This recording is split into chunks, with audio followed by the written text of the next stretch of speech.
Kyle Whittingham and Kalani Sitake both were almost not the coaches of Utah and BYU currently today because they nearly went to Tennessee in 2010. Let's talk about how serious that nearly happened on today's Locked On Utes and Locked On Cougars crossover.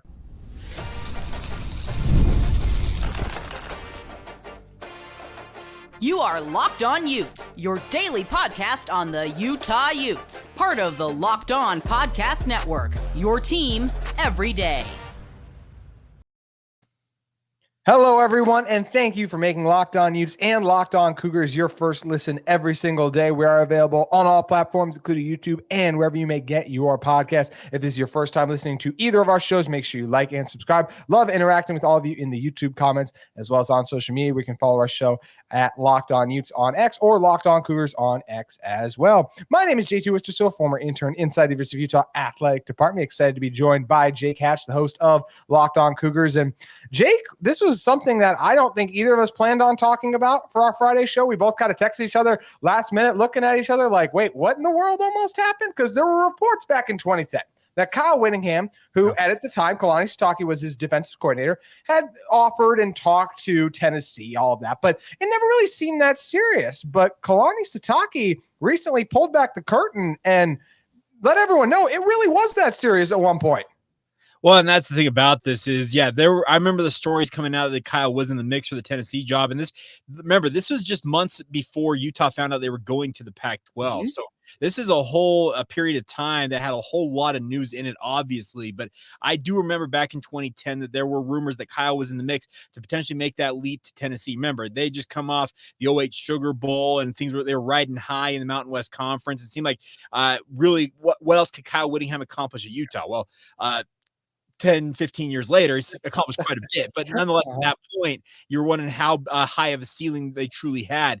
And he decided that he was going to look at that job. But for Kalani to get up, this was during the Kidney Foundation golf tournament they are obviously part of each year, raises money for the Utah and Idaho chapters of the Kidney Foundation out here in the Western United States, is that Kalani said that they were very, very close. They were like having conversations like, hey, we're doing this thing, right? And then according to what Kalani said, is about 1 a.m, the night before his decision what was going to be made, Kyle called him and said, you know what, let's stick it out here in Utah. But we're going to get into this.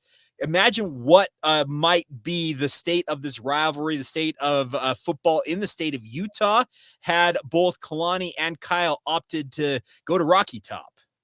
Oh, it's drastic. And it's like you said, we'll have to talk about that more in a second. But I think some people listen to this and they might be like, how in the world could Kyle Whittingham ever considered leaving Utah? You know, Kalani Sitake saying just having the ties to Utah and obviously just the BYU, the strong connection to the state itself. Why would you leave?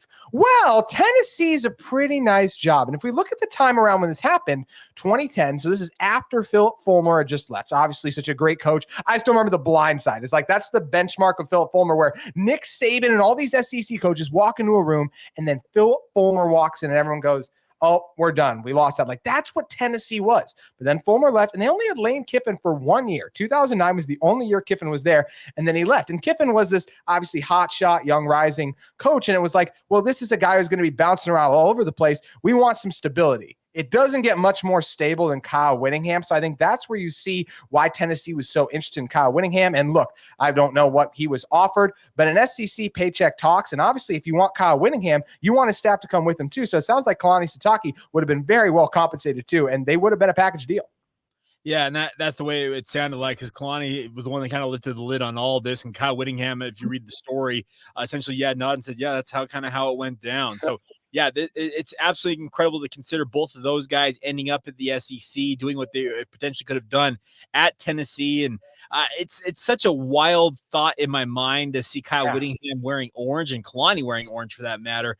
But apparently it was closer than literally any of us. I don't think any of the quote unquote insiders at that time even knew how close it was. The stories were out there. Obviously there was interest, but to be talking about, hey, we need to start looking potentially for houses and what we're going to do in terms of selling our stuff here in Utah.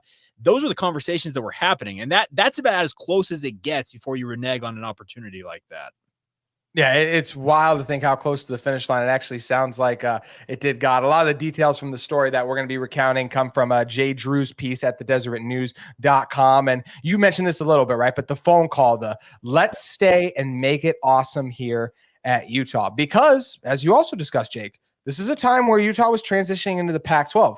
There are lots of programs that when they change conferences, that does not go well for them. So it's another reason why they looked at it like we can get compensated well in Tennessee. They have a strong tradition and history of winning. There were a lot of, I know they're Rocky Top, like you said, not the same Rocks and Valleys as Utah, but they had a strong history and tradition of winning down there too. So there's a lot of reasons to make this move. But, we look back on that quote, right? Let's stay here in Utah and make it awesome. And I think both Kyle Whittingham and a lot of things that Kalani Sitake has accomplished too, they've stayed here and made it awesome. Well, and that's the other thing about this is, let's say Kyle Whittingham, had he taken the Tennessee job, then the Pac-12 was looking around, the Pac-10 at the time is looking around for conference expansion. If Utah is without the kind of the architect of what that program was at that point, if he had left for Tennessee at that point, does the Pac-12 say thanks but no thanks to Utah? Do they look elsewhere? Do they go take somebody else? That's the interesting part about this, is because this is happening literally months before the Pac finally decided to add Utah and Colorado to the mix. And to consider, if Kyle had left at that point, that absolutely could have thrown everything for a loop on that side of it. And very well could have been that both BYU and Utah are still in the Mountain West, maybe to this day, or maybe both of them maybe make the jump to Big 12 in the last couple of years based on how conference realignment went with BYU getting in when they did. There's just a whole like kind of revisionist history or like a alternate timeline out there in the multiverse as it is that had that happen, what ultimately becomes of the Utah BYU rivalry and where they're at currently in this day. Yeah, I mean, if Utah doesn't have the recent success that they're on, let's say Kyle Whittingham, and we'll do even more what if soon, but let's say Kyle Whittingham left for Tennessee. Like, if Utah doesn't have the recent success they've had, who's to say Utah's not Washington State, Oregon State? And you make a good point, Jake. Maybe they do get in on the Big 12 expansion pack, because a lot of those teams, BYU, a lot of those were able to do that without winning conference champions per se, but it's far from a guarantee. Like, Utah is where they are today as a program, like, because of two words, Kyle Whittingham.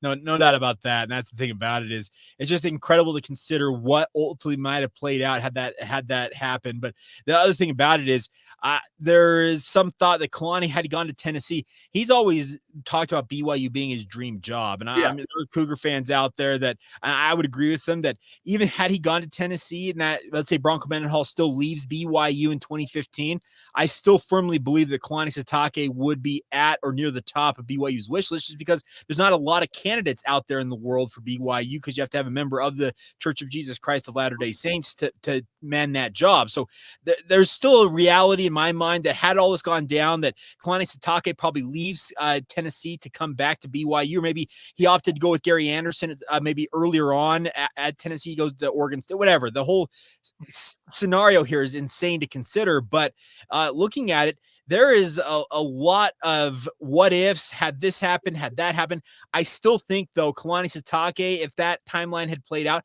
I still got a thought in my head that Kalani Sitake would still be the BYU head coach at this point, even had that scenario played out. That's a fair thought, but it's also an assumption that Kyle Whittingham would have worked at Tennessee and that Kalani Sitake and then we're crushing it down there for the Vols. So would that have been the case? What would Utah have done? Would BYU still have gotten Sitake? Would the rivalry be different? The recent history, yes, BYU won the last one, but the recent history has been on Utah's side overall. Would BYU instead have dominated the rivalry? Time to dive into the multiverse in a moment with all of those crazy possibilities. But first, want to talk to you all about the sponsor of our episode of this Locked On Utes and Locked On Cougars crossover. It's our friends at eBay Motors. Passion, drive, and patience. The formula for winning championships is also what keeps your ride or die alive. eBay Motors has everything you need to maintain your vehicle and level it up to peak performance. Superchargers, roof racks, exhaust kits, LED headlights, and more.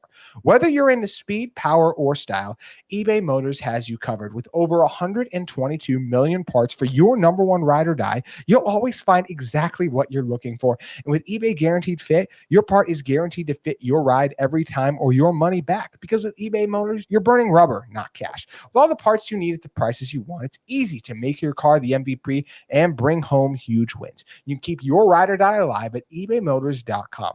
Eligible items only. Exclusions apply. eBay guaranteed fit. Only available to U.S. customers. Jake, we mentioned the several hypotheticals for you. If Kyle Whittingham, let's dive into all the madness. Kyle Whittingham leaves to Tennessee in 2010. What is the craziest potential what if scenario to you about that happening? Kalani Sitake is Utah's head coach right now. I honestly, here's the thing about that. Like, I know that Kalani talked about the fact that he looked like he was going to go with Kyle to Tennessee, but I can tell you that Chris Hill, he would have made an absolutely insane offer to Kalani Sitake to remain at Utah as Utah's head coach at that point. I think personally, because you just think about it, you want some continuity there, and at that point, Kalani's probably the closest thing to it. Now, the other scenario is maybe you turn around and try and lure Gary Anderson back from Utah State because he left to Logan just before this. So there's that scenario. But the whole thought process that had this played out, maybe Kalani Sitake is a decade into his career as Utah's head coach versus being at BYU. Oh, that's just so crazy to think about with the way the fan bases obviously talk about the other coach, which is it's funny because we're going to talk about at the end how actually both coaches obviously loves each other because they have these fun interactions. I'm glad it's funny how they can have these kind of rivalry talks versus, there's so many other Ryan Day and Jim Harbaugh. That's no secret. Those two just straight up didn't like each other. And I'm sure maybe the fan base has pursued it that way, but I think it's a lot of fun this way. And I'm so glad you brought up Gary Henderson. That is exactly who I was going to go with. And you make a good point that Kalani may have still been the guy, but the way he was talking, it just made it seem like they were going to go together. And, sometimes you just need a little bit more time too. Like maybe Kalani just wouldn't have been considered yet because he didn't have as much experience. Maybe it needed to happen a few more years later. Obviously, Kalani's done a great job. I think he's done a great job at BYU. I think he's going to continue to do a good job there. But Gary Anderson is the name I look at. And because he, like you said, he was at Utah State, but I think they would have tried to lure him back. It would have been really interesting to see how it would have all gone over then, because it is not what Kyle Whittingham has done for Utah. I mean, it's been incredible. The job he's done guiding them from the Mountain West to the Pac-12 to a premier Pac-12 program to now hopefully Big 12 prominence. It's incredibly challenging, and it's been a long process for Utah. They made Pac-12 championships early on, but it's hard to break through and actually beat, can you get through Oregon? Can you get through USC? And Utah was finally able to do that. And that was a large part because of Kyle Whittingham. And because Kyle Whittingham was able to break through, Jake, I don't know about you, I think he would have been successful at Tennessee. I'm not saying they would have beaten Alabama and the things of that nature, but I think if Tennessee had hired Kyle Whittingham, I'm going to go as far to say is he would still be their head coach today if they had made that move. And Kalani would have only been with him for a few seasons, because I agree with you, whether it was Utah hiring him right away or BYU shortly after. I just think Kyle Whittingham with Kalani Sitake, they were successful at Utah. I think they would have been successful down at Tennessee too. Kyle's got a proven formula for success. There's no doubt about that. It would work anywhere. You could take him, I think, to USC. You could take him to Oregon State. You could take him to Yale. I don't care where you take him. His system would work, and it would have worked at Tennessee in my mind. And I'm with you. The crazy thing about it is, though, as hyper competitive as the SEC is, here's the deal. Had he had success at Tennessee, who's to say that an Auburn, Bama at this point, like one of those bigger fish. I know that Tennessee's a big fish, but one of the bigger fish in the SEC, maybe they come with back up the Brinks truck type offer, and Kyle Whittingham's the head coach of one of those other SEC programs. That's the incredible thing to think about this, because I think Kyle Whittingham, he's got a proven formula for success. The nice part is he's shown that to be true, because guys like Gary Anderson, I know Gary Anderson flamed out at a couple of his stops, and obviously he's not in the coaching realm right now. He's helping actually out at BYU as a consultant, but Kalani is borrowed heavily from what Kyle's formula was, and for everything that Kalani is, he's had fairly decent success at BYU, kind of building on that. So I think that there's a formula for success, and had that gone down, I think Kyle's probably still in the SEC, or maybe somebody like a USC. He's a Western guy. He was born in LA because his dad was coaching down there with the Rams at the time. Maybe USC would have come after him, because there's been rumors about USC going after him at multiple points in the Pac-12 era. So maybe had that all gone down, he could have ended up being at a USC or something like that. But the formula for success, it's really, I think it's very translatable across the sport. Hey, based on how it's played out lately, maybe USC wishes they did go after Kyle Whittingham instead of someone else who's up and over there right now. May not have the Heisman trophies, but maybe would win a little more. But that's a conversation for another show. But I do want to say about Kyle Whittingham, it's just crazy to think like the path you were describing is the Urban Meyer path, right? Yes. Bouncing around and then moving up until you get to a program that is of that caliber where it's like the tradition outside of just you is winning at the biggest stage, which yes, and Utah's had success with other coaches, but it's just like the beating Alabama, the back-to-back Pac-12 championships. Like Utah is Kyle Whittingham, obviously, for everything they've done. And because Utah is Kyle Whittingham, it's hard not to wonder, okay, let's say Gary Anderson's the guy at Utah, maybe, and he's flamed out other places. So who knows how that works? Does that mean instead of Utah having won more recent games in the Holy War rivalry recently, does BYU actually take control of it because Utah doesn't have Kyle Whittingham services, Jake?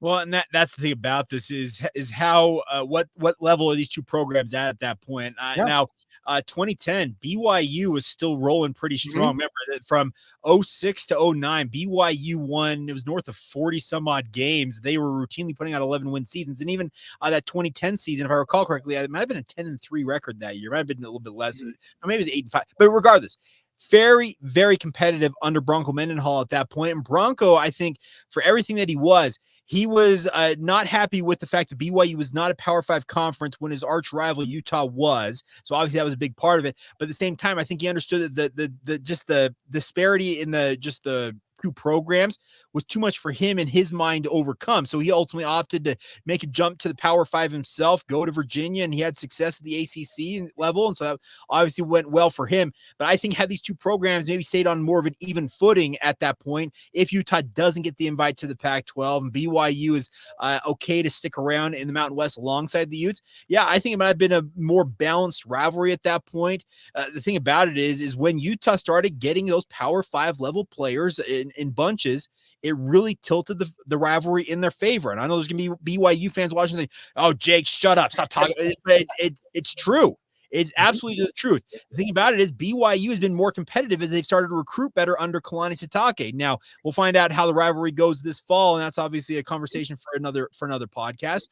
But the thing is, had they stayed on an even, more of an even or level playing field, I think that rivalry is much more even at very minimum, and more than likely BYU maybe has more wins than Utah does over the previous decade because you just don't know what a Gary Anderson or Kalani Sitake led Utah program looks like. We knew what BYU looked like under Bronco Mendenhall, and that was a hard-nosed team that was winning a bunch of games in that era. There are programs that have spent their entire existence chasing a Kyle Whittingham type. So for you to say it could have been even or even BYU instead being the one dominating is not at all insane because that is the type of presence that Kyle Whittingham has brought to Utah is the consistency and all that. And it's why I think they have a great chance right away to walk in and win the Big 12. And it's just going to be fantastic to see how it plays out this fall. Jake, you know what my biggest regret of this entire story is, though, that we didn't get to see is Kyle Whittingham doing his Brian Kelly in some SEC stadium. It's a great day to be a Vol in his Southern accent. Kalani actually joked that he had been practicing his Southern accent.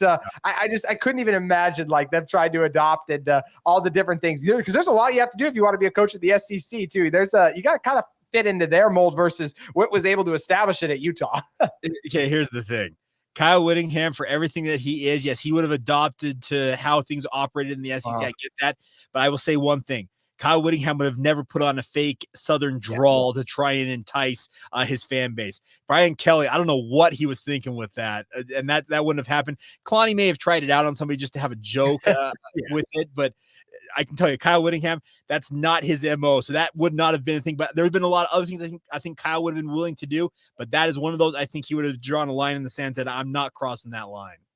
I agree. And like we both said, we think Tennessee would have been better off for it. Utah would have been worse off. BYU would be in, if Kalani had left to go to Tennessee too, it feels like they still would have been in a similar, if not better situation, potentially due to Utah's downfall and them still probably ending up with Kalani Sitake. So, yeah.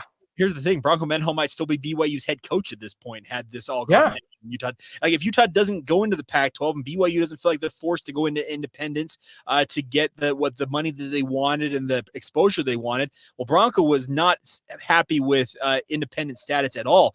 Maybe they stake around in the Mountain West Conference. Maybe to this day, Bronco Mendenhall is still BYU's head coach. He'd be going on 20 years at that point, but he had a proven track record of success, and there's no reason you would have thrown him out the door. He had to leave of his own volition. You were not going to fire that guy. So that's the interesting part about this.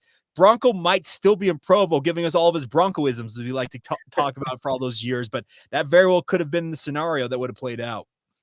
It's a wild what if, and thankfully one that Utah fans will not have to experience, because life without Kyle Whittingham, even though it will soon be a reality, is not one that I'm glad I've had to know for the past few years as a Utah fan. But one reality about Kyle Whittingham and Kalani Sitake that's been highlighted the entire time we've had this conversation, and if you read the story by Jay Drew, is their relationship. And it's funny because you can even scroll down on the story. It's available on the Deseret News. And you see the two of them sitting down at the country club. This was back, it was Sunday, the Hidden Valley Country Club in Sandy. And this was June 13th, 2016 is where the photo is from. It's the two of them sitting, talking, and laughing. But even the fact that they had this conversation, right? And like they're joking about it in the past, like, oh, we just talked about it last week, like showing the fact that they talk about it. Utah and BYU fans can drive each other absolutely nuts, Jake. These guys are like great friends. It's absolutely hilarious, the negativity we have that goes on where both sides can't stand each other and all these two things, and it's not even close to shared by the head coaches. No, it's not. These are two guys that are very, very close. Obviously, Kyle plucked Kalani from Southern Utah and brought him onto the Utah staff. And really, I think outside of Lavelle Edwards, I think if you ask Kalani, Kyle Whittingham is the chief mentor of his as a coach. He learned so many things at the feet of Kyle Whittingham, and a lot of those things came from Fred Whittingham and Lavelle Edwards that Kyle has carried forward into his coaching career. So yeah, they are very, very close. They still talk often, as I understand it, and that's the thing about this. There was a fairly frosty relationship between Bronco and Kyle. They just did not see eye to eye on things, and Bronco said some things that made Utah and Kyle Whittingham mad. Kyle Whittingham in turn said some things about BYU that had Bronco Mendenhall and the Cougars that were upset. This relationship, though, this is more of the Lavelle Edwards, Ron McBride era Utah BYU rivalry where, yeah, they are fierce rivals on the field. There's no doubt about that. But their coaches, they're very, very close. They're good friends. And I think that all of the fan bases on both sides can learn a thing or two from it. Absolutely. And yes, we all have fun. Like they love competing against each other. It's the same thing as you hear any athlete ask about when they play their teammate or their brother or sibling on the other team. Like they want to do nothing more than beat them. But at the end of the day, like they're still family. And obviously not everyone is related to each other. We're not saying that. But at the end of the day, it is a matter of things like, I know there are people who don't get excited about this game because of the negative discourse around it. And that's sad. Like this is supposed to be the coaches. They're going to get fired up about this because it's an opportunity for bragging rights and all those type of things. So like next year at this time, when they go to this charity event, one of them is making a joke about how they beat the other. And that's what makes it fun, is that they do hang out together in the off season and all the course of things of that nature. So I would love for us to get to a point in this rivalry. It will never be universal because hello, it is the internet in 2024, but it would be great if we got to a point where we were much more like Kalani Sitake and Kyle Whittingham, or I'll even say JT Wistricll, Jake Hatch. That's a good point. That's a very good point there, my friend. That's the thing about this is it is a fun rivalry. There's no doubt about that. Trust me, I have built a career in many respects off of this rivalry because I do it in radio. I do it on my podcast. Go to the show. Yeah, like that's the thing about this is there is a back and forth between these two fan bases that make it, I think, truthfully, the best rivalry in the Big 12. I don't care about any of the old school rivalries. I know you have Farmageddon out there. I know the battle for the Sunflower State. I know you got the Territorial Cup coming in with Arizona and Arizona State joining the league. Sorry. Holy War beats the pants off of all of them every day and twice on Sunday. It is a 365, 24/7 rivalry. And that's the thing about it is it exists in all things. And it is fun. It is something that I think a lot of people may get a little bit stressed out over. But if you can look at it for what it is, it's a sporting event. It's not life or death. Life goes on after this game goes. Yes, you may have to endure some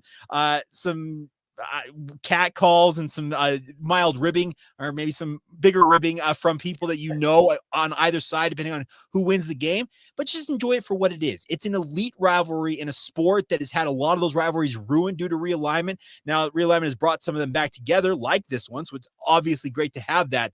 But enjoy it for what it is, because it has survived Utah leading for the Power 5, BYU going independent, them not playing every year for a stretch that they haven't played. That's the thing about it, is it endured all of that. And the good news is it's back together. They're playing November 9th, and we all can get behind that and have some fun in the lead up to it.